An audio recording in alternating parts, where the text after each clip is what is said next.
को कटोरा पकड़ा दिया है।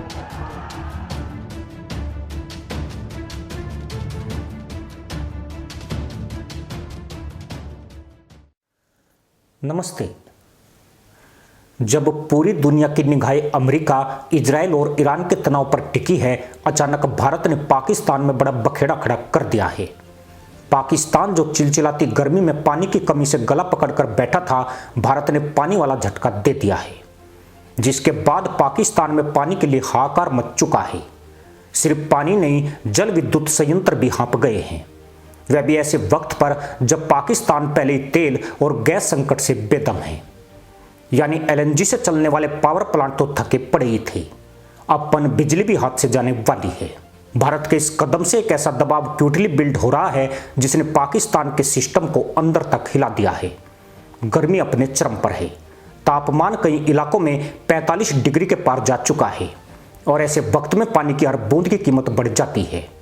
इसी समय नदियों के प्रभाव में आई गिरावट और स्टोरेज में आई कमी ने पाकिस्तान के भीतर एक खामोश संकट को जन्म दिया है। और यही वो बिंदु है जहां डर सिर्फ आंकड़ों में नहीं बल्कि जमीन पर दिखने लगा है। सारा 35 जरिब मुकम्मल हमारा 20-25 लाख नुकसान ये नहर की वजह से हमारा नुकसान हुआ। बहुत ज़्यादा अजीब सा नज़र आ रहा है क्योंकि पानी सही नहीं आ रहा। सारे घरों को पानी नहीं जाता है और जो जाता भी है कम पानी जाता है, वो बहुत गंदा पानी है। ना मस्जिद में पानी है वजू करने के लिए, ना कहीं सुबह का पानी नहीं आ रहा। देश के मुल्ला जी को बेहाली की चिंता सताने लगी है। शहरों से लेकर गांव तक पानी की जंग शुरू हो चुकी है। पाकिस्तान में पानी के लिए मची पूरी हाय तौबा आपको दिखाई जाएगी, पर पहले ये समझ ले कि इनके तहमद फटे क्यों हैं। क्या वजह है कि मुल्ला इन दीवानी और मुल्ला बेगाना हो गया? क्यों गधैया नर्तक करने वाले जज्बाधारी इस्तिंजा के लिए तरस गई? दरअसल मई 2025 की वो 3 दिन की भिड़ंत अभी भी पाकिस्तान के दिमाग में ताजा है, जब भारत और पाकिस्तान आमने सामने थी और सीमाओं पर गोलीबारी से लेकर ड्रोन तक इस्तेमाल हुए थे। उस टकराव के बाद हालात सिर्फ सीमा तक सीमित नहीं रहे, बल्कि रणनीतिक फैसलों ने एक लंबा असर पैदा किया।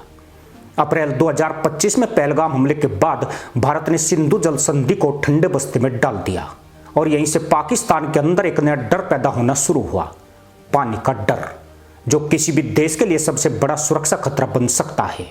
शुरू में जाहिलों को लगा कुछ नहीं होगा, वह मुल्लाई भभकी देगा और भारत डर जाएगा, परमाणु बम का खतरा दिखाएगा और दुनिया भारत को मजबूर कर देगी। पर ऐसा कुछ नहीं हुआ।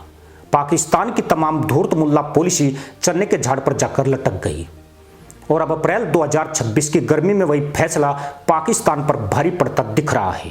पानी के मसाइल बहुत बड़े हुए, पानी आता नहीं है और बिल भेज देते, 10-10 दिन बाद पानी छोड़ते। आवाम के लिए सोचना चाहिए कि आवाम इतनी मतलब ये देखो, आप देख सकते हो ये कैसे पानी हम लेकर जा रहे, तो अगर पानी पहुंचा देवे तो अच्छी बात होगी, आवाम को थोड़ी सी राहत मिल जाएगी और आवाम खुश भी होगी इनके काम करने से। ये करना पड़ता है, पानी तो पीने की ज़िंदगी है, पानी के बगैर तो रह ही नहीं जा सकता है ना, बस मेहनत करनी पड़ती है। पहले हमारा पिस्टन पंप जो है लाइन के ऊपर तकरीबन कोई 12, 14, 15 घंटे चलता था, 2-2, 4-4 घंटे चलता था, समझे ना। और पानी अल्हम्दुलिल्लाह आता था पहले। अब एक तो पानी ही गारत हो गया, कौन कमबख्त जो है अपनी कब्र को भर रहा है कि बिल भी ऐसा नॉर्मल आता था, कोई मसला नहीं था। आज बिल इतने लंबे लंबे आ रहे हैं कि देख के भी परेशान हो जाए। अच्छे खासे आदमी का जो है ना दिमाग ख़राब हो के रह जाए और कमज़ोर आदमी का तो यकीन मानो, अल्लाह की कसम खा के कह रहा हूँ, पता नहीं कितने लोग ऐसे होंगे जो दिल के मरीज़ बन गए होंगे। इतने चाहो टैंकर लाइन से मंगवा लो आप, लेकिन मोहल्ले में पानी नहीं आएगा, और आएगा भी तो ज़कात खैरात का 15 मिनट 20 मिनट, उसके अंदर भी 5-6 मिनट जो है वो गंदा पानी निकालने में लग जाएंगे।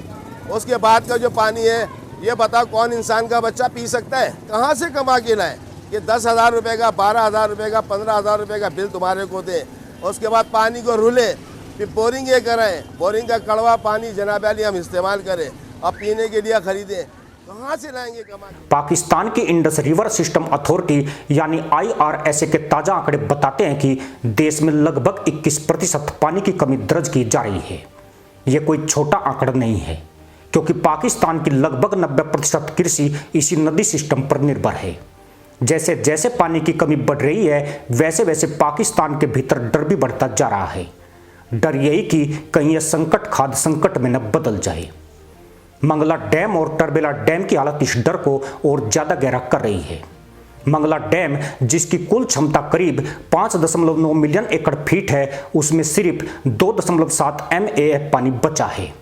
वहीं टरबेला डैम जिसकी क्षमता 11.6 MAF है, उसमें सिर्फ 6 MAF पानी रह गया है।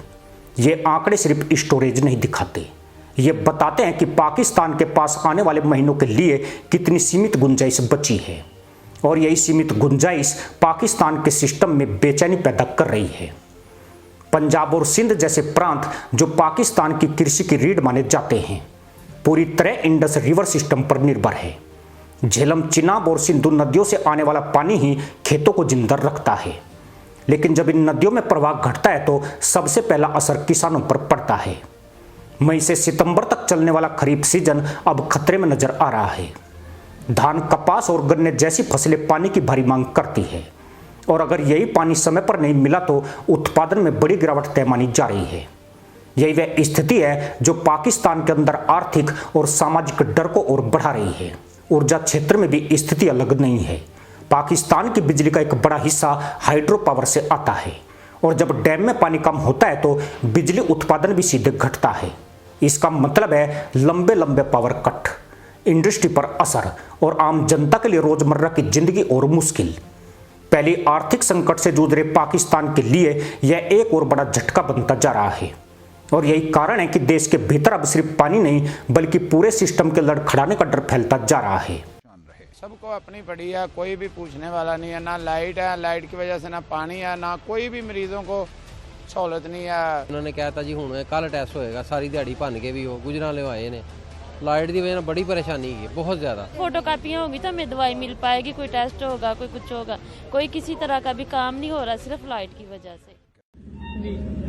अस्सलाम वालेकुम जी हम लोग सर्विसेज हॉस्पिटल से हैं। नाक कान गले का ऑपरेशन थिएटर है, ये ऑपरेशन चल रहे हैं। 3 किस्म के मरीज हैं जो अभी बेहोश हैं और उनके ऑपरेशन चल रहे हैं। इस दौरान जनरेटर का तेल खत्म हो गया जनाब। आपको शायद इस वीडियो में भी आवाज आ रही हो कि नीचे जो VIP ब्लॉक है ना उसका जनरेटर चल रहा है, लेकिन ऑपरेशन थिएटर्स के जो है ना वो जनरेटर बंद हो गए। ये मरीजों ने कैसे उठना हमें कुछ नहीं पता। ये इस मुल्क के अशराफिया का हाल है कि गरीब मरीजों के लिए तो इनके पास तेल नहीं है, लेकिन VIPs के जनरेटर की आवाज आपको इस वीडियो में भी आ रही होगी, उनके सारा कुछ चल रहा है। तो खुदारा इन मरीजों के बारे में हमें बताइए कि पिछले आधे घंटे से ये जो मरीज बगैर बिजली के यहाँ पे लेटे हुए हैं उनका हमने क्या करना है। ये इस मुल्क के और ये इस मुल्क के अस्पतालों के हालात हैं। Thank you. शहबाज शरीफ की सरकार और असीम मुनीर के लिए यह स्थिति सिर्फ एक प्राकृतिक संकट नहीं रह गई है, बल्कि एक रणनीतिक चुनौती बन चुकी है। जब जनता को पानी और बिजली दोनों की कमी झेलनी पड़ती है तो राजनीतिक दबाव तेजी से बढ़ता है, और यही दबाव अब पाकिस्तान की सत्ता के गलियारों में साफ महसूस किया जा सकता है। हर गुजरते दिन के साथ यह डर और गहरा होता जा रहा है कि अगर हालात नहीं सुधरे तो यह संकट नियंत्रण से बाहर जा सकता है। भारत की तरफ से रावी नदी पर बने शाहपुर कंडी बैराज का पूरा होना भी इस पूरे समीकरण में एक अहम फैक्टर बनकर सामने आया है। इस प्रोजेक्ट के जरिए पानी के बेहतर उपयोग और नियंत्रण ने पाकिस्तान की तरफ जाने वाले फलों को प्रभावित किया है। हालांकि तकनीकी रूप से यह सब संधि के प्रावधानों के भीतर बताया जाता है, लेकिन जमीनी असर पाकिस्तान के लिए बेहद गंभीर होता जा रहा है, और यही असर वहां के अंदरूनी डर को और बढ़ा रहा है। पाकिस्तान के विशेषज्ञ अब खुलकर कह रहे हैं कि अगर आने वाले हफ्तों में बारिश सामान्य नहीं हुई तो हालात और बिगड़ सकते हैं। देश के कई हिस्सों में पहले से ही पानी की कमी की खबरें आ रही है। शहरों में टैंकर पर निर्भरता बढ़ रही है, और ग्रामीण इलाकों में सिंचाई के लिए पानी नहीं मिल रहा है। यह सिर्फ एक मौसमी संकट नहीं रह गया है, बल्कि एक लंबी अवधि की चुनौती बनता जा रहा है, जो पाकिस्तान के लिए एक बड़ा डर बन चुका है। इस पूरे घटनाक्रम का सबसे बड़ा पहलू यह है कि अब पानी भी भू राजनीतिक समीकरण का हिस्सा बन चुका है। जिस तरह से तेल और गैस को रणनीतिक हथियार माना जाता है, उसी तरह पानी की अहमियत भी तेजी से बढ़ रही है। और पाकिस्तान जैसे देश के लिए, जिसकी अर्थव्यवस्था और कृषि पूरी तरह नदियों पर निर्भर है, यह स्थिति और भी ज्यादा संवेदनशील बन जाती है। हर गिरता जल स्तर, हर सूखती नहर और हर रुकती बिजली पाकिस्तान के भीतर एक ही संदेश दे रही है, खतरा बढ़ रहा है।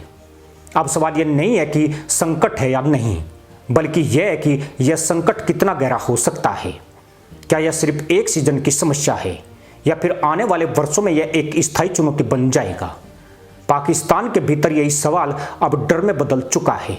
और जब एक देश के पास पानी की कमी हो, बिजली की कमी हो और आर्थिक दबाव पहले से मौजूद हो, तो हालात कितनी तेजी से बिगड़ सकते हैं इसका अंदाजा लगाना मुश्किल नहीं है।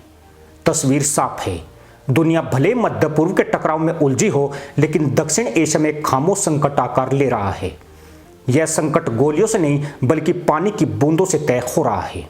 और पाकिस्तान के लिए यही सबसे बड़ा डर बन चुका है कि कहीं यह पानी का संकट उसके भविष्य को ही न बदल दे। इसी के साथ अनुमति दोस्तों, जय हिंद, वंदे मातरम।